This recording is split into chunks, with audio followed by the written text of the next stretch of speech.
Le 1er juin 2024, une chaîne YouTube du nom de Found Memories a mis en ligne une vidéo intitulée Tape 92 Found Footage Jason Sleeping. La vidéo est horodatée au 22 avril 2007 à 21h27 et s'ouvre sur le caméraman plaçant la caméra de façon à filmer un enfant endormi.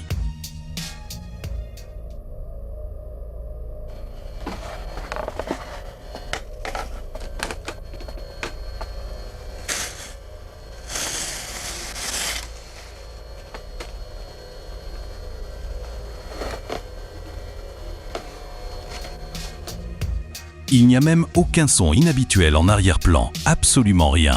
Malgré le caractère totalement anodin des images, quelque chose dans tout cela est intrinsèquement troublant. L'absence de contexte et le silence inconfortable peuvent facilement transformer cette vidéo en véritable cauchemar si l'on a une imagination suffisamment fertile. D'après la description de la vidéo, la cassette originale était simplement étiquetée Jason Sleeping. Le diffuseur a également fourni une explication quant à l'endroit où il a trouvé les images, déclarant « Trouvé dans une boîte pleine de cassettes de caméscope abandonnées, mise en ligne pour archiver les images. Peut-être qu'un jour, quelqu'un ayant un lien avec la vidéo la trouvera et l'appréciera. » Et bien que cela apporte un contexte bien nécessaire, la question la plus importante reste sans réponse. Pourquoi quelqu'un filmerait-il pendant 30 minutes un enfant en train de dormir? J'ai donc décidé de creuser un peu plus. La première chose qui m'est venue à l'esprit est qu'il s'agit d'une de ces vidéos d'horreur analogique mise en scène à des fins artistiques. Cependant, après avoir parcouru la chaîne qui a publié cette vidéo, je ne pense pas que ce soit le cas. La chaîne Found Memories a été créée assez récemment, en avril 2024. La section à propos de la chaîne indique « Je mets en ligne des médias que j'ai trouvés pour les archiver et peut-être qu'un jour les propriétaires originaux les retrouveront et les apprécieront. J'ai acquis des milliers de cassettes vidéo et d'autres supports au fil des années provenant de divers endroits, des prêteurs sur gage, des vendeurs privés, des ventes aux enchères et des friperies, pour n'en citer que quelques-uns. J'ai récemment eu l'idée de créer cette chaîne comme moyen de commencer à les archiver et d'en faire quelque chose de concret. Peut-être qu'un jour quelqu'un qui y est lié les trouvera, et cela semble être la vérité. Au moment où j'écris ces lignes, cette chaîne a mis en ligne plus de 180 vidéos différentes. Et presque toutes sont extrêmement uniques d'une certaine façon. Des enfants qui ouvrent leur cadeau de Noël en 1991 à un mariage en entier. Cependant, presque aucune de ces vidéos aléatoires n'est effrayante ou angoissante, à la seule exception de Jason Sleeping. Je doute fortement que le propriétaire de cette chaîne ait filmé ou acquis des centaines de cassettes aléatoires juste pour y glisser une vidéo d'horreur obscure. Il est donc probable qu'il dise la vérité sur la découverte de la cassette. Mais si ce n'est pas un film d'horreur artistique, qu'est-ce que c'est? Il serait facile d'imaginer une sombre histoire de tracker,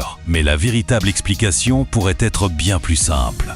Plus précisément, il s'agissait probablement d'un parent souhaitant observer les habitudes de sommeil de son enfant, peut-être pour voir s'il marche ou parle dans son sommeil. De nombreux commentaires sous la vidéo partagent également cette explication, un commentateur allant jusqu'à fournir une anecdote personnelle pour valider cette théorie, déclarant « Je suis sûr qu'ils ont filmé pour le surprendre en train de marcher ou de parler dans son sommeil. » Quand j'avais 9 ans, je me suis réveillé dans le placard de ma mère. Ma mère a failli avoir une crise cardiaque quand elle a ouvert la porte et m'a demandé pourquoi j'étais là. J'ai dit « Je ne sais pas ». Elle pensait que je mentais. Alors un soir, elle m'a filmé. Mais je ne l'ai pas refait. C'était une fois pour moi. Ça pourrait aussi être pour des raisons paranormales. L'enfant se réveillait avec des égratignures, des morsures, ça peut être n'importe quoi.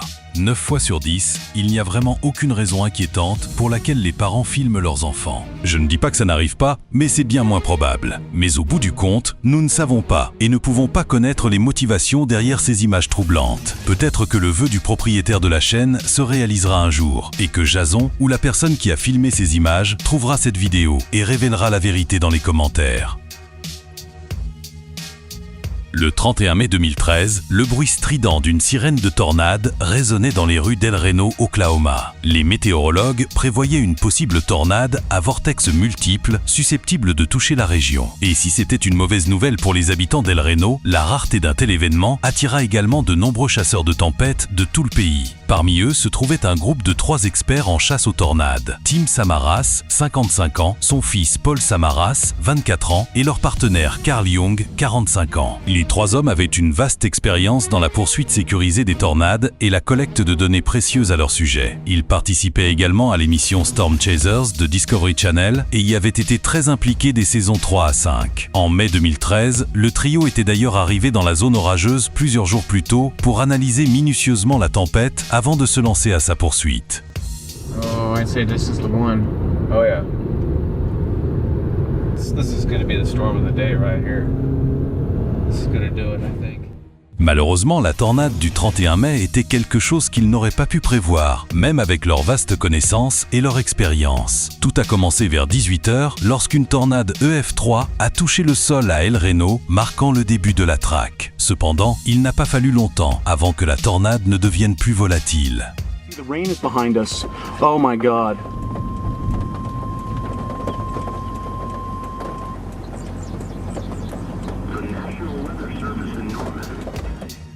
Ce qui devait être une tornade de catégorie EF3 s'est rapidement transformé en EF5, le niveau d'intensité le plus élevé qu'une tornade puisse atteindre. Mais même le titre d'EF5 ne peut rendre pleinement compte de l'échelle terrifiante de ce tourbillon particulier. Au moment où elle a cessé de grossir, la tornade d'El Reno avait un rayon de 2,6 miles, le plus grand jamais enregistré dans l'histoire. Elle avait également une vitesse de vent de 313 miles par heure, soit plus de 500 km par heure. Carl et les frères Samara tentaient de longer la tornade en parallèle pour l'observer à distance de sécurité. Malheureusement, le tourbillon a effectué un virage inattendu et a commencé à se diriger vers leur voiture. Ils ont tout tenté pour s'en sortir sains et saufs. Mais hélas, il était trop tard. La tornade a projeté la voiture dans les airs, la faisant valdinguer à travers la région d'El Reno. Après le passage de la tempête, les équipes de recherche ont retrouvé leur voiture, réduite à 60% de sa taille originale. Et si le corps de Tim a été retrouvé attaché à l'intérieur du véhicule, les corps de Paul et Carl ont été découverts respectivement à un demi-mile à l'est et à l'ouest de la voiture. Les trois hommes avaient tragiquement perdu la vie dans l'incident. Après des recherches supplémentaires, les autorités ont également retrouvé une caméra qui, par miracle, filmait encore. En visionnant les images, il est apparu clairement qu'elle avait enregistré les derniers instants de Tim, Paul et Carl. À ce que j'ai pu déterminer, les images brutes de cette caméra n'ont pas été rendues publiques et personne ne les a divulguées sur Internet. Mais quelques personnes ont visionné ces images, dont l'ami proche de l'équipe, Gabe Garfield. Selon lui, on pouvait entendre Carl parler du calme étrangement inquiétant de l'air autour d'eux dans les instants précédant leur fin. À quoi Tim a répondu « En fait, on est dans une mauvaise passe » avant de prononcer ces derniers mots « On va mourir ». À ce jour, l'histoire de Tim, Paul et Carl sert de sombre avertissement aux aspirants chasseurs de tempêtes, soulignant l'immense danger de leur quête. Même une équipe de vétérans de premier plan n'a pu résister à la fureur imprévisible d'une tornade. Le 30 septembre 2019, à 16h06, la police d'Anchorage, en Alaska, a reçu l'appel d'une femme affirmant avoir trouvé des preuves d'un crime horrible. La femme qui a appelé la police était Valérie Kassler, 47 ans. Elle a affirmé qu'elle se promenait dans Fairbank Street quand elle a trouvé une carte SD par terre. Elle l'a ramassée et a vu les mots « Homicide at Midtown Marriott » écrits dessus, et a pensé qu'il s'agissait peut-être du titre d'un obscur film d'horreur. Cependant, rien n'aurait pu la préparer au contenu horrifiant qui s'est affiché lorsqu'elle a branché la carte pour en voir le contenu. D'après les rapports, la carte contenait 39 images et 12 vidéos, toutes provenant de la même scène de crime montrant des actes horribles commis sur une femme dans une chambre d'hôtel. La personne derrière les images ignobles est restée hors caméra, mais sa voix inconfondable et son accent distinct étaient clairement audibles dans les vidéos. Et bien que ces vidéos n'aient jamais été rendues publiques, la personne qui les enregistrait aurait eu une voix ressemblant à ceci. Through those trees, you'll see the doctor's house. He's like a heart surgeon or brain surgeon or something. There's the other neighbors. And there's the tree in front of the house. And there's the other neighbors.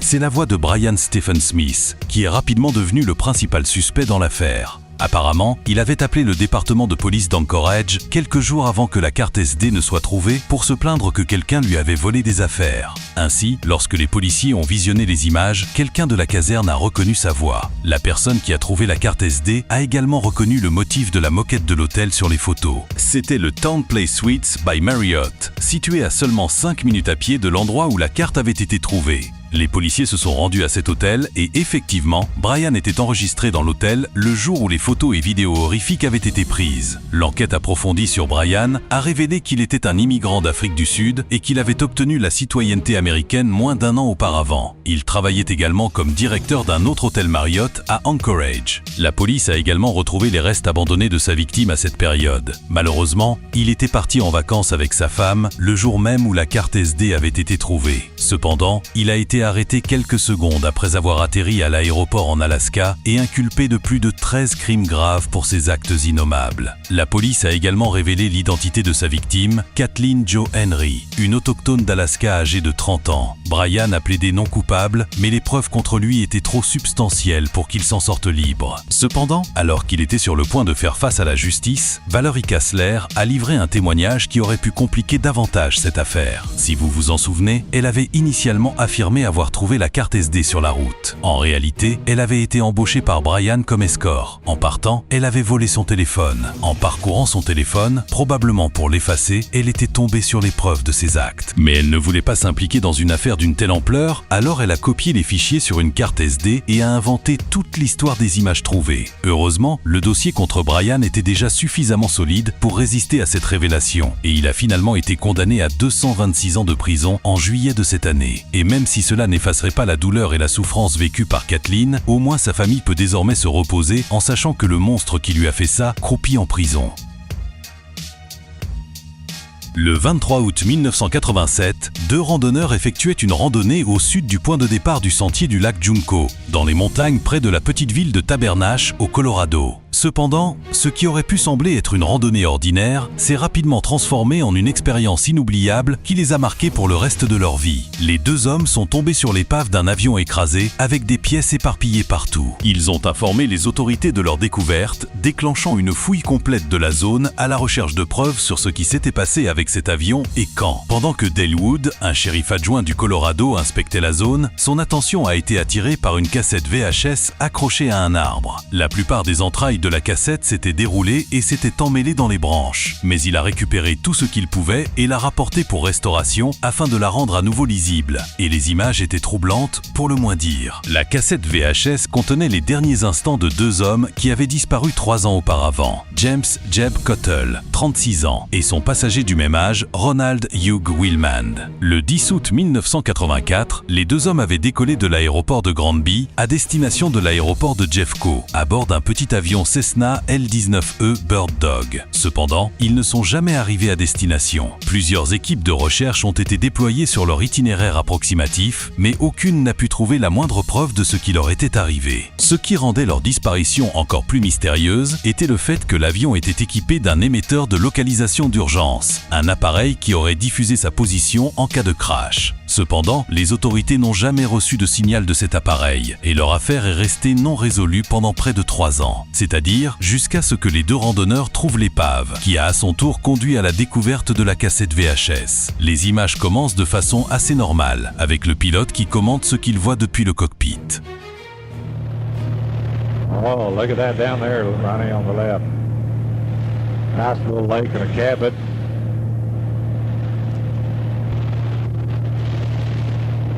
Those dead trees down there.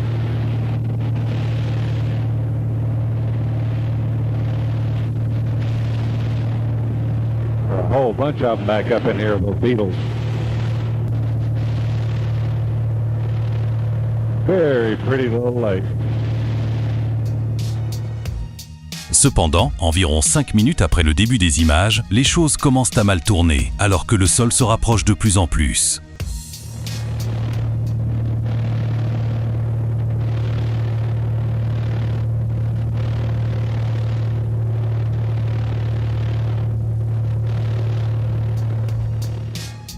Des experts ont analysé ces images pour déterminer ce qui avait mal tourné et apparemment le pilote n'avait pas tenu compte de l'altitude-densité avant le décollage. Pour ceux qui ne sont pas familiers avec le jargon de l'aviation, pensez à l'altitude-densité comme à l'épaisseur de l'air. Quand il fait chaud, humide ou à une altitude plus élevée, l'air devient plus mince, ce qui rend les vols plus difficiles pour les avions. Les pilotes utilisent l'altitude-densité pour savoir comment leur avion va se comporter, notamment la longueur de piste dont ils ont besoin ou le poids qu'ils peuvent transporter. Le jour du crash, l'altitude densité autour de Tabernash était de 13 000 pieds. En d'autres termes, l'air était aussi mince qu'il le serait à une altitude de 13 000 pieds. James n'a pas tenu compte de cette différence massive. Lorsque son avion a rencontré des montagnes en montée rapide à environ 10 200 pieds d'altitude, il n'a pas été en mesure de faire monter l'avion à temps pour les survoler en toute sécurité. Les images ont montré comment il a essayé de faire rapidement demi-tour, mais a calé le moteur de l'avion dans le processus, ce qui l'a fait se retourner et s'écraser dans les arbres.